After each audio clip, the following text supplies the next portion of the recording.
하나님께 예배드리시는 우리 사랑하는 성도님들, 심령마다 주님의 은혜가 평강이 넘치시기를 축복합니다.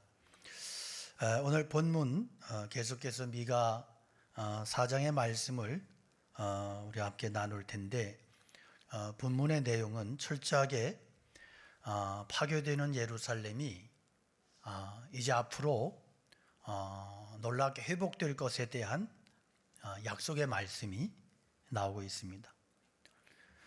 지금 예루살렘이 파괴되는 그 이유가 뭐냐? 그것은 하나님의 백성들이 하나님의 존재를 인정하지 않고 하나님을 우습게 알기 때문에 그렇습니다. 그들에게 있어서 하나님은 장식품과 같은 신앙의 어떤 액세서리 같은 존재에 불과했습니다. 그러니까 실제 생활 속에서 하나님을 의식하지 않고 사는 거예요. 그럼 그들이 왜 신앙을 고수했느냐? 그래도 여호와 신앙이 가장 근사한 거예요. 그래서 수준이 좀 높은 거예요. 그렇잖아요? 여러분, 세상에 많은 이방 종교가 여러 종교들이 있지만 수준을 놓고 보면 기독교만큼 수준 높은 종교가 없어요. 믿거나 말거나. 기독교가 가장 수준이 높단 말이에요. 이들이 여호와 신앙을 버리지 않은 것은 그만큼 이 신앙이 수준이 있는 거예요. 다른 이방 종교는 천박하잖아요. 저급하고 막 그런 어떤 의식과 이런 것들도 수준이 떨어지고. 그런데 여호와 신앙은 그레이드가 높은 거예요. 그래서 그들은 이것이 하나의 자기들에게 있어서 자랑이 되고, 그런데 문제는 이 여호와 신앙이 그들에게는 이렇게 어떤 들러리 같은,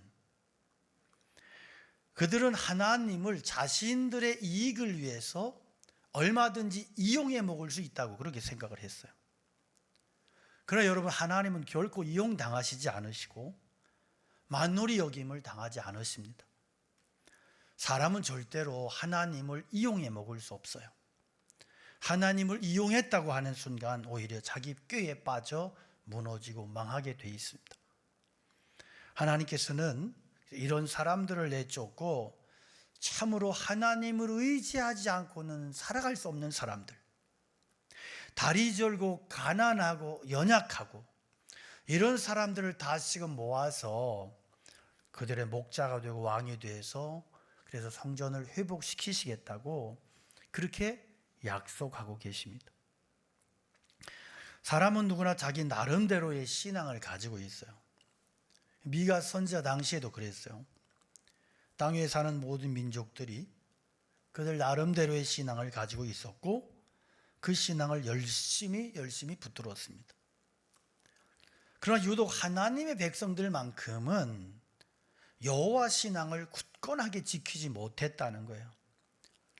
5절에 보면 만민이 각각 자기의 신의 이름을 의지하여 행하되 오직 우리는 우리 하나님 여호와의 이름을 의지하여 영원히 행하리로다 그랬어요. 만민이 각각 자기의 신의 이름을 의지하여 행한다. 이것은 세상 모든 사람들이 그 나름대로의 신앙을 가지고 세상 속에서 살아간다는 거예요. 집에 신상 모셔놓은 사람은 아침 저녁으로 자기도 못 먹는 제사상을 갖다 바치고 손바닥이 지문이 닳도록 막 열심히 비벼대요. 또 중요한 일이 있을 때마다 꼭 그 신에게 알리고 신의 축복을 받겠다고 애를 쓰고 그 신을 노엽게 하지 않으려고, 거스르지 않으려고 무진 애를 써요. 그런데 유독 유다 백성들은 자기 하나님을 그렇게 섬기지 않아요.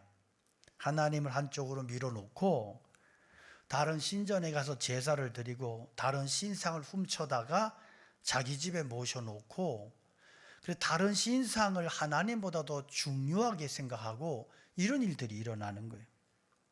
그런데 오직 우리는 우리 하나님 여호와의 이름을 의지하여 영원히 행하리로다. 이 말씀은 지금 유다 백성들에게 해당되는 말씀이 아니에요.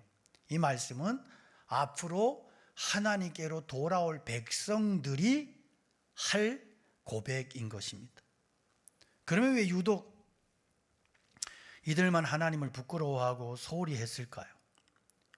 그들이 믿는 하나님이 사랑의 하나님이었기 때문에. 그러니까 다른 민족의 신들은 조금이라도 소홀히 대하면 막 진노하는 신들이에요.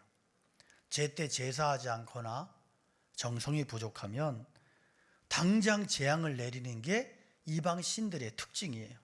물론 그 신들이 진짜 그렇게 진노할 수 있었던 게 아니에요. 단지 사람들의 문제는 그렇게 믿는 거예요. 그렇게 믿고 그렇게 행동하니까 실제로 신들이 그렇게 역사하는 것처럼 느껴지고 받아들이는 거예요. 그래서 그들은 신들을 제대로 믿지 않으면, 대접하지 않으면 벌을 받는다고 생각했고, 그런 의식에 완전히 노예가 돼 있었어요. 그래서 어떻게 해서든지 주야로 밤낮으로 열심히 공양해서 자기들의 신들을 만족시키려고 했습니다. 그러나 여러분, 여호와 하나님은 어떤 분이세요? 백성들에게 뭘 요구하시는 그런 분이 아니라 오히려 그들의 부족함을 채워주시는 분이세요. 하나님의 요구는 오직 말씀대로 사는 일과 하나님께 바칠 것을 이웃들과 함께 그 사랑을, 긍휼을 베풀고 나누는 그러한 일뿐이었습니다.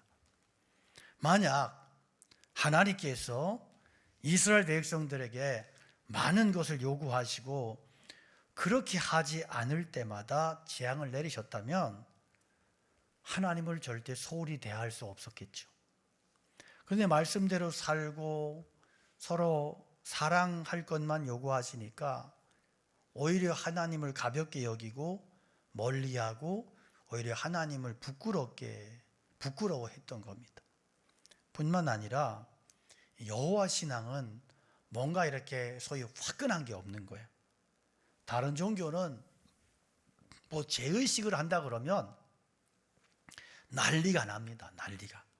뭐 그냥 막 감정적으로 막 흥분을 하고 막 몸을 상하고 막 이러면서 막 푸닥거리를 하는데 막 기분을 푸는데 막 정신이 나갈 정도로 막 이렇게 으쌰으쌰거리고 신나게 한바탕 해버리는데, 여호와 신앙은 어떤 신앙이에요? 가만 앉아가지고 말씀을 듣는 거예요. 여러분, 이게 쉬워요? 어렵단 말이에요. 여러분, 왜 설교 시간에 이렇게 잘 졸릴까요? 밖에서 계속 움직이다 보니까 앉으면 졸리는 거야. 이 훈련이 안 되니까. 밖에서 밖에서도 궁뎅이 쭉 붙이고 이렇게 하던 사람들은 오히려 말씀 듣는 게 쉬워요. 밖에서 열심히 돌아다니고 막 이러던 사람들은 철퍼덕 앉으면 정신없이 졸리는 거지. 근데 가만히 앉아서 뭔가를 듣는다, 이거 쉽지 않아요. 다른 종교에는 나름대로 뭐 신명이 있고 막 재미가 있고 막 뭔가 막 뒤집어지고 난리가 나고 막 그러다 보면 막 카타르시스가 되고 막 뭔가 때려 부시고 막 이러고 나면 막 헬렐레 기분도 좋아지고 이러는데, 여호와 신앙은 맨정신으로 똑바로 말씀을 듣고 앉아 있는 거야. 여러분, 이게 얼마나 힘들어요. 지루해. 재미없어. 그래서 이스라엘 백성들은 하나님을 멀리 했던 겁니다. 또 다른 종교에서는 신과 이렇게 거래가 가능해요.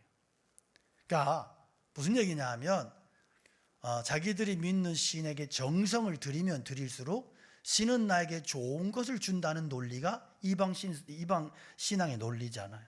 그래서 내가 신에게 지극정성을 들이면 신도 나에게 감동을 해서 뭔가를 베푼다. 이게 뭐냐면 지성이면 감천 신앙이에요. 근데 여러분, 기독교 신앙, 십자가 복음의 신앙이 그런 거 아니에요. 전혀 달라요. 결이 달라요. 그러니까 이들은 재물을 많이 늘리면 늘릴수록 그만큼 보상이 커지고 보답이 있다, 이렇게 믿는 거죠. 그러니까 정성이 부족하다 그러면서 또 봉투를 이렇게 무당한테 가는 사람들이 봉투를 한 서너 개 가져가 가지고 거래를 하잖아요. 정성이 부족하다 하나 더 던지고, 그래도 부족하다 하나 더 던지고, 또 부족하다 하나 더 던지고, 이 거래를 한단 말이에요. 그렇게 하면 그 다음에 그 신이 자기의 어떤 욕구를 충족시켜준다, 이런 거래가 이루어지는 거죠. 그러나 여호와 신앙은 거래가 없어요. 이게 통하지 않아요. 재물 많이 바쳤다고 더 부자 만들어주는 게 아니에요. 부자는 부자대로, 가난한 사람 가난한 대로 자족하고 감사하면서 끊임없이 자기 욕심을 죽이면서, 부자는 오히려 자기에게 주신 것을, 하나님께 주신 것을 그걸 가지고 다른 사람들에게 베풀고 내 욕심을 죽이고 이렇게 사는 거예요. 이게 여호와 신앙이에요. 처음에는 이스라엘 백성들을 감사한 말씀대로 살았습니다. 가나안 땅도 주셨고 어려울 때 도와주시고. 그런데 일단 욕심이 들어가고 욕심이 생기기 시작하자 이 신앙이 거창스러운 거야. 피곤한 거야. 그래서 여러분, 여호와 신앙과 욕심은 상극이에요. 상극. 부자가 더 큰 부자가 되려고 그럴 때 하나님은 말씀은 절대로 그들을 축복해 주지 않아요. 그래서 그들은 하나님을 의지하여 행동하지 않았습니다. 차마 신앙을 버릴 수는 없고, 그러나 하나님의 이름을 부끄러워하고 다른 신들의 이름을 부러워했습니다. 왜냐하면 다른 신들은 마음껏 자기들의 탐욕을 다 채워주니까, 채워준다고 믿으면 되니까, 온갖 못된 짓을 다 하고 해도 정성만 들이고 종교적인 열심만 가지고 나가고 치성을 드리고 막 이렇게 하면 아무 문제가 되지 않아. 내 욕심을 채워준대, 내 욕심에 응답해 주신대. 여러분, 성경에 말씀하는 게 뭐예요? 하나님은 절대로 둘러리가 되기를 원치 않으신다는 겁니다. 하나님은 우리 삶의 중심에 계시기를 원하세요. 하나님은 사람에게 이용당하지 않으세요. 백성들이 말씀 듣고 순종하면 더 큰 믿음과 은혜 주시지만, 듣기만 하고 아무것도 하지 않으면 마음을 답답하게 하시고 힘들게 하시고 쭈그러들고 위축되게 만드세요. 이스라엘 백성들이 하나님의 이름을 좋아하지 않았던 것은 세상이 너무너무 커 보였기 때문에 그래요. 실제로는 하나님이 세상보다 말할 수 없이 크신 분임에도 그들의 눈에는 세상이 훨씬 더 크게 보였던 겁니다. 그들은 세상을 향한 하나님의 진노를 알지 못했어요. 미가 선지자가 말하는 게 뭡니까? 오직 우리는 우리 하나님 여호와의 이름을 의지하여 영원히 행하리로다. 여기에서 우리는 신실하게 하나님을 믿는 소수의 몇몇 사람들을 가리켜요. 믿음을 지켜내는, 말씀을 붙들고 살아가는 그 소수의 사람들. 그들은 이 세상이 하나님 앞에 얼마나 미미하고 작은 것인지를 알고 있습니다. 그렇기 때문에 오직 하나님만 의지하겠다고 그렇게 말하는 겁니다. 여러분, 이 세상은 하나님의 백성들을 훈련시키기 위해서 존재하는 가건물이고, 하나님의 백성들이 하나님의 백성들로 하여금 정복하게 하는, 하나님의 백성들에게 정복당하기 위해서 존재하는 것이 바로 이 세상인 거예요. 그래서 여호수아가 그들은 우리의 밥이다. 그들은 우리의 밥이다. 다른 정탐꾼들은 가나안에 비하면 우리는 메뚜기라고 그렇게 절망하고 자주했지만, 여호수아와 갈렙은 그들이 자신들의 밥이라는 것을 알았습니다. 오늘날 우리의 문제는 세상을 너무 두려워하고 있다는 거죠. 먹고 사는 일, 사업, 직장, 결혼, 앞날, 미래, 장래를 걱정하고 있습니다. 그러나 여러분, 성경이 우리에게 말씀하시는 약속은 뭐냐 하면, 두려워하지 마라, 세상은 너의 밥이다 하는 거예요. 세상은 우리의 밥이다. 오직 우리는 우리 하나님 여호와의 이름을 의지하여 영원히 행할 것이다. 이렇게 말할 수 있는 근거가 뭐예요? 우리에게는 약속이 있기 때문에, 그 약속을 믿기 때문에 아무리 세상이 커 보이고 길이 다 막힌 것 같아도 당황하지 않고 하나님을 의지할 수 있는 겁니다. 하나님께서는 자기를 의지하는 자들을 절대로 내팽개치지 않으세요. 하나님 의지해서 손해본 사람 아무도 없어요. 세상이 절망적일수록 오히려 더 소망이 있어요. 그래서 이런 때 신앙생활하는 게 진짜 신앙이지, 잘 먹고 잘 나갈 때 그렇게 신앙생활하는 게 무슨 신앙생활이겠어요. 진짜 우리가 두려워할 것은 이 세상이 아니라 내 신앙이 소홀해지는 것, 내 기도가 약해지는 것, 세상이 더 재미있어져서 하나님께 대한 신앙이 식어지는 것, 이런 것들을 우리가 정말 두려워해야 된단 말입니다. 하나님께서 어떤 사람들을 불러 모아서 하나님 나라를 회복시키시겠다고 말씀하시느냐? 6절에 보니까 여호와께서 말씀하시되 그날에는 내가 저는 자를 모으며 쫓겨난 자와 내가 환난 받게 한 자를 모아, 그랬어요. 지금 예루살렘의 가난한 자들은 빚을 갚지 못해서 먼 곳으로 팔려가고 있습니다. 여기서 저는 자, 쫓겨난 자, 환난 받게 한 자는 빚을 갚지 못하거나 어떤 노동력이 없는, 쓸모없어진, 그래서 먼 곳으로 팔려갔든지 어떤 버림받았든지 이런 사람들을 말해요. 그런데 이런 자들이 몰려와서 이 축복의 나라에 참여한다는 말씀이에요. 하나님께서 이처럼 이들을 사랑하신다면 왜 처음부터 노예로 끌려가거나 환난당하지 않도록 막아주시지 않으시고, 왜 처음부터 도와주시지 않으시고, 이렇게 하시는 선뜻 이해가 잘 안 돼요. 그런데 여러분, 사람이 여유롭고 잘 이렇게 모든 게 잘 풀리고 잘 살게 되면 하나님이 눈에 안 들어옵니다. 자기보다 잘 사는 사람들만 눈에 들어오지 말씀 들을 마음이 생기지 않아요. 사람의 죄성은 너무너무 뿌리가 깊어서 고난을 처절하게 당하지 않으면 절대로 뿌리 뽑히지 않아요. 달이 절게 되고 쫓겨나게 되고 극심한 환난을 받아야, 그래야 하늘에 계신 하나님이 눈에 들어오지, 제발로 자유롭게 뛰다니는 동안에는 절대로 하나님을 바라보게 되지 않더란 말입니다. 그래서 절망스럽고 비참한 상태가 되어서야 그때야 하나님을 바라보게 되고 그때야 비로소 하나님만을 의지하게 되더라는 말입니다. 그래서 7절을 보면 발을 저는 자는 남은 백성이 되게 하며 멀리 쫓겨났던 자들이 강한 나라가 되게 하고 나 여호와가 시온 산에서 이제부터 영원까지 그들을 다스리리라 하셨나니, 그랬어요. 하나님께서는 이렇게 어려움을 당하게 했던 자들, 그 어려움과 고난 중에서 하나님을 처절하게 만나고 은혜 받은 사람들을 다시금 다 이렇게 하나하나 불러 모아서, 그래서 예루살렘을 다시금 세우시고 회복시키시겠다고 말씀하시는 겁니다. 그러니까 예루살렘의 멸망이라고 하는 것은 하나님의 실패가 아니고 하나님의 종교 개혁인 거예요. 그러니까 하나님은 가난하고 어려운 사람들을 예루살렘으로부터 다 흩으셨어요. 그럼 예루살렘에 남아있는 사람들이 누구예요?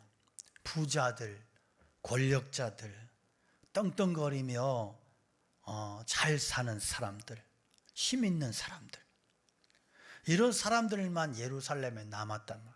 그래서 하나님께서 어떻게 하세요? 바벨론 느부갓네살 군대를 보내서 이들을 전부 다 청소하게 하셨던 겁니다. 이것이 예루살렘의 멸망이에요. 여러분, 하나님은 어떤 자들이 하나님이 되기를 원하시느냐? 하나님 없이는 단 하루도 살 수 없는 그런 사람들의 하나님이 되기를 원하시는 것입니다. 하나님 도와주지 않으면 저는 살 수 없어요. 저는 굶어 죽습니다. 하나님 도와주지 않으면 저에게는 희망이 없습니다. 살 소망이 없습니다. 이렇게 고백하는 자들의 하나님이 되어주시기를 기뻐하시는 거예요. 그래서 그런 사람들에게 하나님은 생명 그 자체란 말이에요. 여러분, 이 세상은 광야 같아요. 처음에 잘 나가던 사람도 결국에는 지쳐 쓰러지게 돼 있습니다. 인간의 힘으로는 이 광야를 승리롭게 끝까지 걸어갈 능력이 없어요. 오직 복음 안에서 하나님과 화해하고 그 은혜를 덧입은 주의 백성들만이 그분께서 부어주신 은혜와 힘으로 거친 광야를 끝까지 건너가고 걸어가고 통과할 수 있는 것입니다. 하나님, 저는 당신 없으면 한순간도 살 수 없는 사람이고 제발 저를 기억해 주십시오. 하나님이 기억해 주지 않으시면 저는 오늘 이 시간 이 자리에서 무너질 수밖에 없습니다. 간절히 매달릴 때 하나님께서 그 걸음 하나하나를 인도하셔서 가장 풍성하고 아름다운 삶을 살게 해 주실 것입니다. 자, 하나님은 예루살렘을 어떻게 회복시키신다고 말씀하세요? 너 양떼의 망대요, 딸 시온의 산이요, 이전 권능 곧 딸 예루살렘의 나라가 네게로 돌아오리라 그랬어요. 양떼의 망대는 예루살렘 성전을 가리키는 말입니다. 예루살렘 성전은 하나님의 백성들의 망대였어요. 망대는 위험을 알려주는 그런 역할만 하는 게 아니라 그 안으로 많은 사람들이 피할 수 있는 요새의 역할도 해요. 그래서 망대는 튼튼하고 높게 세워지기 때문에 맹수가 와도 끄떡 없고 적이 쳐들어와도 쉽게 무너지지 않는 것이 바로 망대예요. 이전 권능이라고 하는 것은 다윗과 솔로몬 시대의 영광이에요.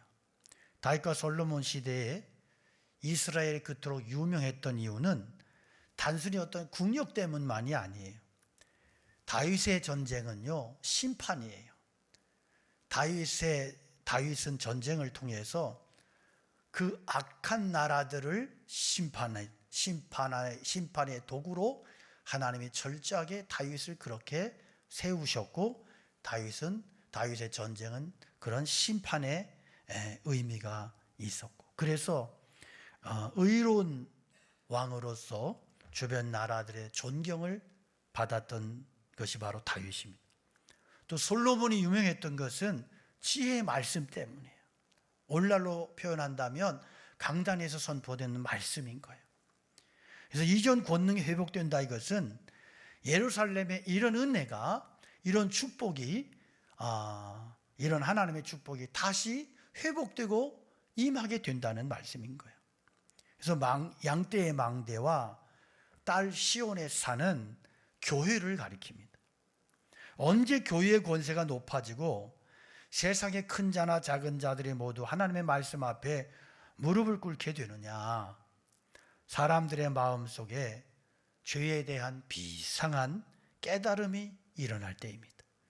지금까지 살아온 것이 정말 교만한 삶이었고 이 길로 이렇게 계속 달려가면 진노의 심판을 면할 수 없다는 이 사실을 자각할 때, 그럴 때 사람들은 교회를 존중하게 되어 있습니다. 이것은 사람이 할 수 없는 일이에요. 오직 성령님만이 하실 수 있습니다.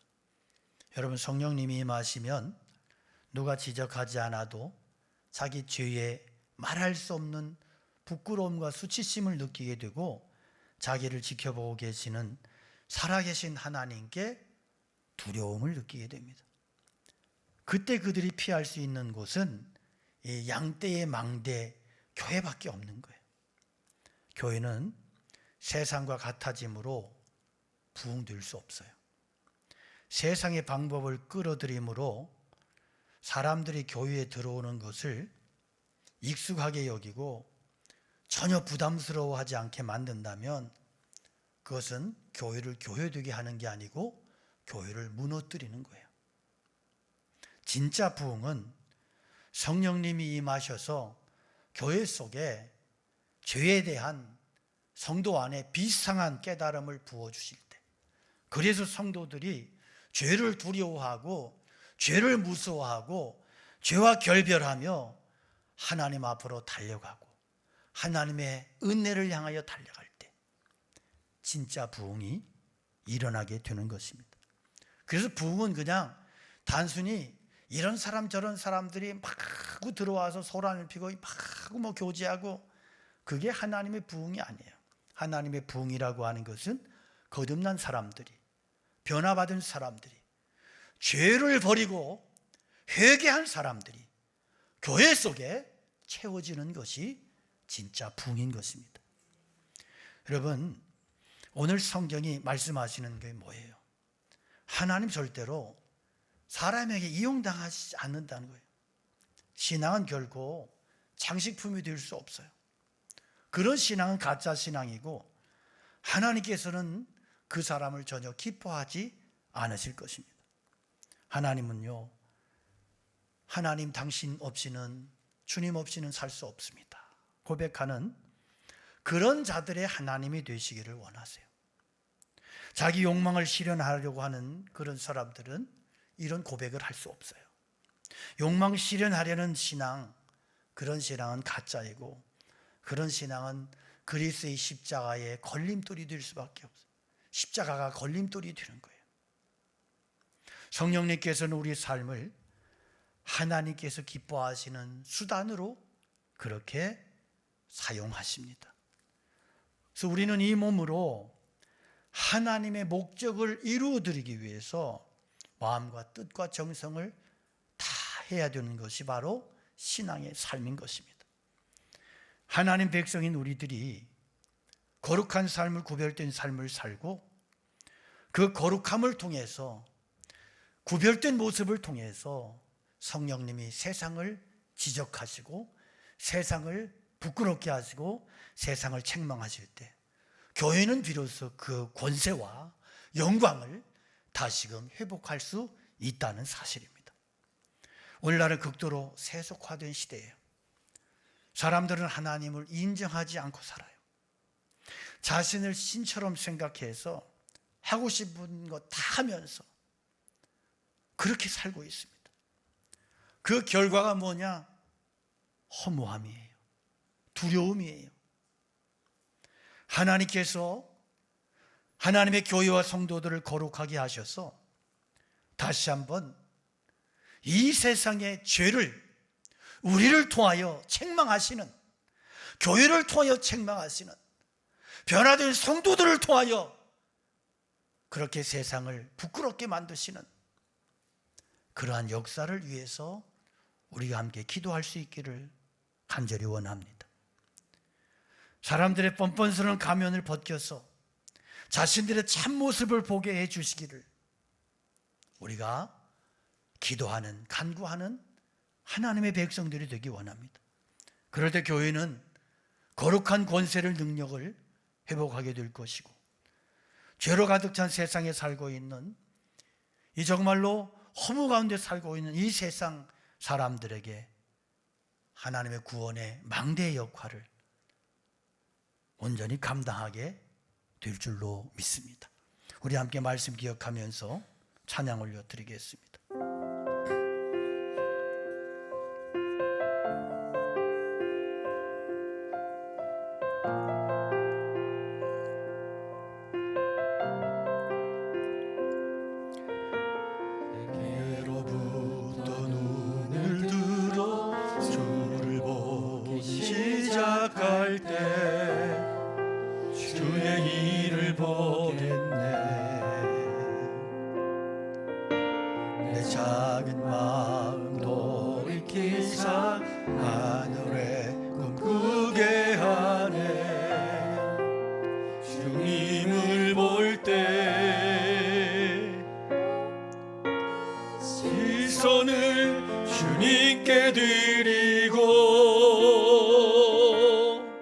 살아계신 하나님을 느낄 때 내 삶은 주의 역사가 되고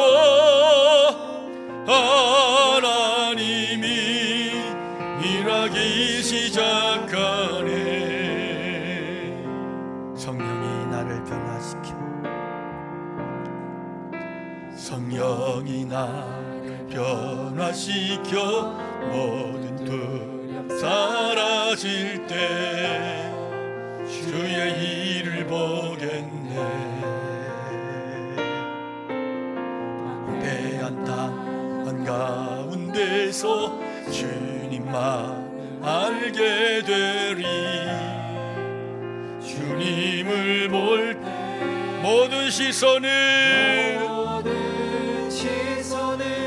주님께 드리고 전능하신 하나님을 느낄 때 세상은 주의 나라가 되고 하나님이 일하기 시작한 모든 시선을 우리 손을 들어 고백합니다. 믿게 살아계신 하나님은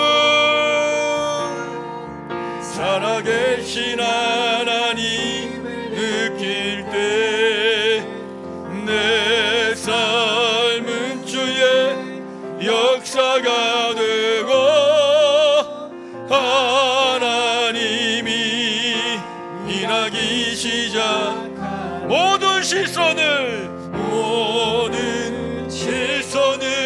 주님께 드리 전능하신 하나님을 느낄 때 하신 하나님을 느낄 때 세상은 주의 나라가 되고